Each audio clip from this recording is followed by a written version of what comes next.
we've ended up in this bizarre supplicant position with America where we're so desperate to get a trade deal that if we do get a trade deal, it'll be a bad trade deal. And joining me now are two other national treasures that must be saved, and they are Manveen Rana. Hello, Manveen. Hello. Hello, and Matthew Paris. Hello, Matthew. My partner says I'm a regional treasure, not a national treasure. I like regional treasure. I disagree. I'm launching the campaign now. I think that just makes me feel like spare change at best. Lovely to have you both. We've got an awful lot to cover, so I'm going to dive right in. Let's start with this. The Prime Minister is proposing to align with the EU on carbon levies. Exactly what that means is less important than the fact that he's going to be doing it aligning with the EU. It's part of this much discussed reset with Brussels. But simultaneously, British negotiators are trying to secure a deal with the White House to reduce our 10% tariff on British goods and make sure it doesn't get any higher for other stuff like pharmaceuticals and so on. Manveen, Keir Starmer has always insisted that we're not going to make a choice between the US and the EU, but we are, aren't we? Yeah, I sort of think we have to. Sadly, we're in a position where neither side will let us sit on the fence for very long, which is probably no bad thing. I mean, this EU deal just seems like a no-brainer. You know, it will save companies 800 million. Well, it's 800 million that would have gone to the EU that will now go to the government, which is no bad thing at a time where we seem to need all the spare change we can get. The Americans... I mean, this is sort of the whole fear of annoying them with these carbon levies is basically sort of based on what they might think. And then a little bit of me sort of thinks, God, none of us voted for Donald Trump. I can't understand a world where we're now making policy based on what he might think when it's an obvious advantage to us. I also worry that we've ended up in this bizarre supplicant position with America where we're so desperate to get a trade deal that if we do get a trade deal, it'll be a bad trade deal. I mean, I interviewed Larry Summers, the former Treasury Secretary, years ago, who sort of said, don't even try. If we give you a trade deal, it's because it benefits us and not you. And we'll end up with, you know, all the chlorinated chicken and hormone-treated beef that we've been worried about for years, which is why we've never signed one before. So if we now, in our desperation to get a deal in 3 weeks, sign up to a really bad deal, I sort of think we'd be better off actually going with Europe and at least knowing that we're going to be benefiting to the tune of 800 million for it. Well, I mean, coming back to the EU versus US part of this in just a moment, Matthew, is it possible for anyone to get a good deal with Donald Trump? He almost shows off about the fact that it's not possible to do a good deal with Donald Trump. It's only possible to do a deal with Donald Trump that's good for him. That's his whole USP. So Why would anyone even want to get into this situation? Well, you'd have to persuade him that it was good for him as well as good for us. And quite a lot of it is a bit zero. But he feels if it's good for us, that means he must be losing. This is how he thinks. This is what he says. I think it's more than just him wanting good for America. He actually wishes America's, he might call them friends, but he sees them as competitors. He thinks it's zero sum, and he wants them to lose in some sense. And even I completely agree with Manveen. It's unlikely that we'll get a good deal, but even if we did get a good deal, it would then be called a carve-out, which would be a special deal for Britain and not, for instance, for Europe. And I don't think that's the way forward. I think we need solidarity. Well, look, so Ursula von der Leyen, the president of the EU Commission, says the West as we knew it is dead. Is that right? Is that going a step too far? Is it perhaps not just sleeping or very unwell? I think it's got a sort of 3-day fever. And I'm a bit... wary of saying that the world has changed and nothing will ever happen as it used to in the past. I think that we have got an American president who has basically lost his wits, and sooner or later I've enough faith in the United States to think that their system will get rid of him, and I think we may revert to something like normal. Well, so Jeff Hoon, the former European defence minister, has experience of dealing with a controversial US president, George W. Bush in his case. He told Times Radio what he believes is the best path for Britain to take here. I think there's no doubt that we need, in the interests of British business, to move much closer to the European Union. There are clearly red lines that we must not cross, and the Prime Minister had rightly set those out. But at the same time, we need to recognise that our 40% of our trade remains with other EU countries. We have to find ways in which we can work more closely together with our closest neighbours. Manveen, that makes a lot of sense, but at a time when the government is worried about losing support to reform in all kinds of places, there's a real political cost to being told, we're basically sort of, recreating the EU by stealth, rejoining the EU by stealth. There would be, had this happened a year ago. I do genuinely think, though, there is a huge cultural change that has happened in the last few months, too. I think people are so worried by what they see of Donald Trump and America. You know, in the old days, part of the argument used to be that the Liam Foxes would sort of say we should leave Europe behind to pivot towards a closer relationship with America. That's where our interests really lie. Very few people would make that argument now. I think there is such fear, particularly when it comes to defence, on what America might do, that actually having a relationship with, you know, as Ursula von der Leyen, and, you know, I'd never really sort of paid much attention to what she said in the past, but I thought that was a stellar interview she gave, making the point that actually predictability and stability and rules that people stick to, everything that Europe represents, suddenly starts to look like a very good thing. And if it looks like a good thing to us, it will to other people too. You know, that it opens up a world of trade with the rest of the world. And maybe we sort of should be rethinking how much we rely on America for our output. I mean, Matthew, closer relations with the EU for the UK. I mean, that's, you know, so much of our politics of the last 10 years has been about not having that. Yes. Is this really an avenue that's open for the government? Yes, I think it is now open. I think they're perhaps a little timid to realise that it's open, and it's probably open even in the Midlands and the North. You say there'll be a political cost for the Conservative Party, for instance, to say that we need to move closer to Europe. There would, but there'll be a political cost for anything that the Conservative Party says that indicates that it's made up its mind, which it hasn't. There will be a political cost in terms of the south of England, much of London, and much of the west of England, if the Conservative Party starts to pivot more towards both Trump and towards reform. Watch out for the Lib Dem results in the upcoming local government elections. The Conservative Party has got to remember that it's capable of losing support on its left as well as on its right. Well, this brings us back, Matthew, to a piece you wrote in the Times at the start of the week, saying that Keir Starmer should be kicking ass, not kissing it. Yes. Explain. Well, I believe in retaliation, or at least in threatening retaliation. It is true that nobody wins from a trade war, but that is the weapon that you can then use when somebody threatens you with tariffs. You can say, nobody's going to win from a trade war, but we will fight our corner in the trade war, which is what China is doing. So the fact that nobody wins from a trade war is actually a weapon to be used when arguing or when threatening retaliation. We must threaten retaliation. Europe is kind of threatening retaliation, and we've got to stick with them. So I'm just not sure, and Manveen, let's know what you think about this. I'm just not sure we're in the same situation as almost anybody else. Like China, I mean, you know, China has both a lot to lose and a lot to win here. Canada has to retaliate because they're being sort of done over so harshly by the United States that there's no point in rolling over, because you roll over, you get trampled, you might as well fight back. They've been put in a position where they haven't got much to lose. And the EU can inflict great damage on the United States because the EU is economically so mighty. We're just not really in that situation. Maybe it's right to just keep our heads down and you know, channeling George Orwell, do what I called in the past the do it to Julia strategy. Yeah, I mean, I can see why that's the path that Keir Starmer seems to be pursuing. I just don't know if it's realistic. You know, when you sort of say we're in a different boat to everyone else, I think we are, but it's superficial. Most of it is just words. And I wonder how much of that will change after the royal visit, you know, when they've got nothing to look forward to.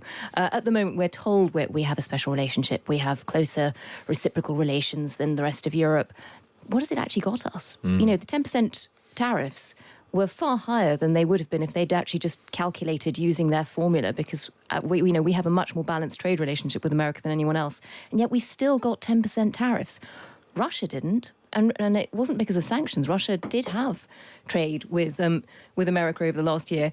Russia got nothing. So we're not in that special a position. Well, maybe that just shows we're not sucking up hard enough. Or maybe they don't respect us because we're sucking up. And I sort of think you've got to go back to the psychology of Trump. You know, if we were sucking up and it was working, so I think the only person who's really managed to pull that off, Maloney's trying it too. We'll wait and see how that works. But the only person who's really pulled it off is Alexander Stubb, the Finnish Prime Minister, who went and played golf with Donald Trump for one day and managed to manipulate him into changing his mind and making that statement about being, I'm not sure if I'm supposed to repeat it on the radio, but I sort of think the alliteration is good, pissed off with Putin. And, sort of saying maybe I was tricked by Putin into undermining Zelensky. We didn't think we'd ever hear him say that. He said that after one day of playing golf with Alexander Stubb. We haven't managed to get any kind of concession that compares with that. If we were sucking up well, it would be different. I don't think we are. And will there be a royal visit? I know that initially I think they should keep changing the date. They were saying even early summer. I don't think. You couldn't... I think they should make it the last year of Donald Trump's presidency. You can't imagine him visiting Balmoral now, can you? I mean, there'd be demonstrations everywhere. It would be horrible. Well, it's quite hard to get to Balmoral, so that's a plus. I mean, like genuinely, Yes. you can imagine him flying into some US airbase in Scotland, and sort of quietly going to Balmoral and there being loads of photos. You can't imagine him coming to London. There are already no way. huge protests around his golf courses there, Yeah. and lots of graffiti and things, which apparently the government has been apologising for, which I don't know why. I mean, if you think back to last time he came here, like a Regent's Park was full of people playing what they called vuvuzelas to keep him awake all night, which I thought was, very inventive, if nothing. But there'd be sort of chaos, and it wouldn't be helpful for anyone, let alone, the fact that he'd be having to... rather awkward for the king, too, if Canada is absolutely, in the crosshairs. Impossibly awkward. But I guess it is a good thing to keep dangling because because he wants Yes, it. save it for the last year. Look, moving on, we're going to be talking about a summer of discontent and whether that's worse than a winter of discontent on account of it being smellier when the bins are overflowing. And also things like what a woman is and whether there should be ID cards. Easy stuff like that. Let's move on. Look, the Birmingham bin strikes have sparked fear that industrial action could spread to other sectors and part of the country, heralding warnings of a summer of discontent. Are we, Manveen, heading for a summer of discontent? And if we are, is that worse than a winter of discontent because of the smell? I think it is if you're awaiting bin collection in Birmingham.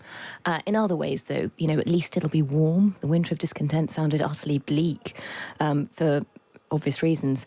It doesn't look great. We thought there was going to be a bit of a reset when Labour came in. They sort of thought they'd done these deals and there would be no more strikes, but everything is backtracking.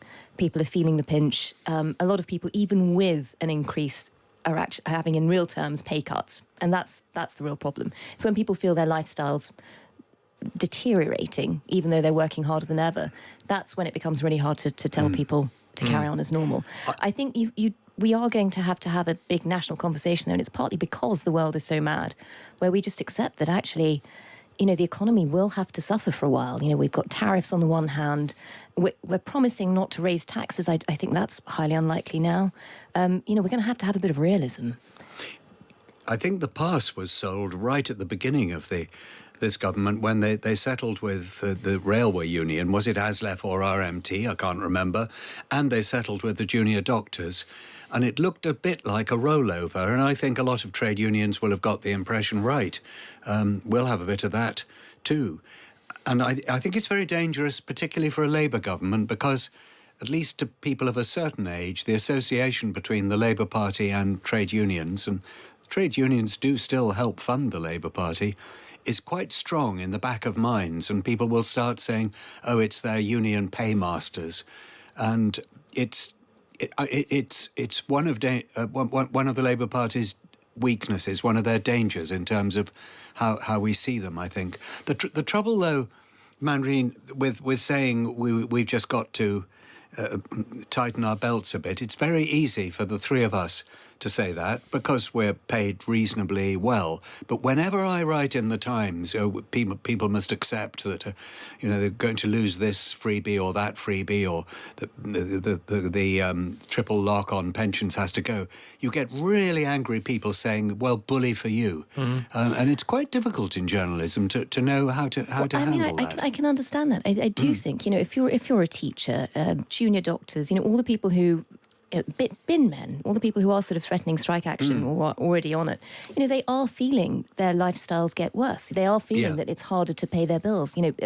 It's entirely justified that they're angry. I completely understand that, but I think we have to have a realistic conversation about what that means. If we are going to increase how much they're paid, then we're going to have to pay more in taxes, which in the end sort of probably ends up in the same place. But, it's going to have to come from somewhere. I mean, this is also just one side of the story. One side. The other side of the story is, as I'm sure is like, feels pretty visceral in Birmingham right now. Stuff not working under this government, and it feels, if you're far away from Birmingham and away from the smell, that probably feels quite theoretical at the moment. But when it comes to you, it comes to you, and I'm just sort of starting to wonder whether one of the stories of this government is going to be stuff shutting down. And I think it's not just this government. I think it's been happening for a while. People talk about sort of moving to Dubai because they're so amazed by things working. I was in Vienna last summer and I couldn't quite believe it. People would get outraged there if a train was sort of 30 seconds late. And you just think it's, you forget that there are places where everything just works. We're so used to things not working here. And I think eventually you get to a point where, and you're right, it becomes visceral when suddenly you walk out and there are rats and, it's like living in plague London. Bins aren't being collected. But people are already very aware that things aren't working. It's just, what is the tipping point? I think things weren't working under the Tories either. Yeah, but everybody thought it was years. going to change, and it hasn't changed. You're It's just got worse. You're right. It's a disappointment. Yes. Let's move on. Look, big story of yesterday, which has the ramifications are still being felt. Were ramifications of that Supreme Court ruling yesterday that trans women are not legally women. Every organisation in Britain, hospitals, prisons, schools, sports clubs, and so on, are now going to have to revisit their equality policies. Speaking to Times Radio Breakfast, the Health Minister Karen Smythe, seemed uncertain into which changing room a transgender woman should use after yesterday's ruling. Here's the Minister speaking to Callum MacDonald. Female changing rooms should be used by women. Right. And so where should a trans woman get changed? And it's important that a trans woman or a trans man also has dignity in their use of public spaces. So, look, Matthew, there's legal clarity here now, which has got to be a plus. But there's also some questions that people don't want to answer, like that one. Yeah, that's not a difficult question to answer. I don't think trans women should use public changing. I mean, does that rooms. not slightly depend on the trans woman? I mean, no. A trans woman who would be taken to be a biological woman, Even with their clothes off. Sure. I mean, they do exist. Surely shouldn't be expected to use a male changing room, should they? I suppose if someone can so physically adapt themselves that there's nothing male left about them physically, maybe. But otherwise, no. The Supreme Court ruling was just such obvious common sense. How has it taken so long in coming to us? Yeah, Manveen. I think you're right. I think it was common sense. We all know what a woman is, but I don't think it's quite so clear that somebody who has, for example, is trans and has gone through a process, are they a man? Not so simple. I sort of think I can't understand why the law can't adapt and just have you shouldn't have to be boxed in one or the two or the other. One of the arguments that trans women are making is that, for example, now they're no longer eligible for equal pay sort of legislation, which just seems mad. Whereas surely, actually, the legislation should just be changed so that it reflects that everybody gets equal pay, regardless of your. Regardless of your sex. I can't understand why we've ended up in such a black and white argument about the whole thing. Matthew, you've sort of been on a bit of a journey with this issue. I mean, you were involved in the in Stonewall when Stonewall began, and I've noticed your columns writing about gender and identification of gender. You went from being really quite positive about the idea of people changing gender to being less so. Is that fair? Yes, I was positive in the sense that I've always I like. I know people whom I like who have changed their gender, and trying to put myself in their position and knowing what I hear other people saying about some of my friends, I realise what a very difficult situation they're in. So sympathetic in that way. But the idea that just to call yourself a woman makes you a woman, I have never been able to accept. I was one of the founder members of Stonewall, and I've left Stonewall because I think Stonewall has lost its way. Sure, yeah. Manveen, the politics of this, Labour's had issues with defining women in the past. It became quite contentious in various ways. The Labour MP Rosie Duffield, who resigned the Labour whip last year, she spoke to Times Radio yesterday. The Labour Party have actively blocked women from promotion, women from standing as councillors and politicians in the last, 5-10 years. If we've shown the remotest sort of sliver of questioning trans rights to enter our spaces and self-certificated or self-ID'd men to kind of infiltrate hospital wards and all the things that they've listed. And we've, some women have paid a heavy price. There are still quite large sections of the left who will loathe this ruling, who have a very different idea of gender from the one that the Supreme Court had. Is it going to cause political problems, do you think? Yeah, I think it already has. Rosie Duffield is a prime example. But I mean, the ruling going to cause the problems? But I think it just leads to an awful lot of confusion for how Labour deals with it. So, for example, the leader of Labour in Scotland has come out sort of saying, I have always said there should be single-sex spaces for women. They should be able to be protected in public places, which is actually not at all what he said in the past, and there's lots of evidence showing it. I think they're suddenly in a very awkward position, knowing how to counter this. And you're right, a lot of their supporters will be furious with this judgment, and they're somehow having to try and appease both sides. And I always thought, to be honest, even before, when Keir Starmer was very certain that you could be a woman with a penis, he always felt slightly uncomfortable saying it, because it was always sort of tiptoeing around, who am I not offending by saying this? And I think that's probably the worst way of making policy. I'm not sure there will be a lot of political difficulty. There may be within the Labour Party, between sections of the Labour Party. But I would think about 95% of the British population have always thought this trans stuff was rather nonsense. And I think if the government gets behind the Supreme Court ruling, although there'll be a lot of whataboutery, what about changing rooms if you've physically changed, etc., although there will be that, people will support the government, and I think this clears the air. Well, I mean, it may clear the air, but there will be. I mean, there are ramifications not just for how trans people are going to live if they've legally changed their gender, what they have to change back, how on earth that works. But also, as I said, politically, someone like Rosie Duffield, who has been established, had no place in the Labour Party because of her views, and yet her views are the same as the Supreme Court, and it appears the Prime Minister. So that's a bit. There's all kinds of stuff that's got to sort of still come out in the wash there. Anyway.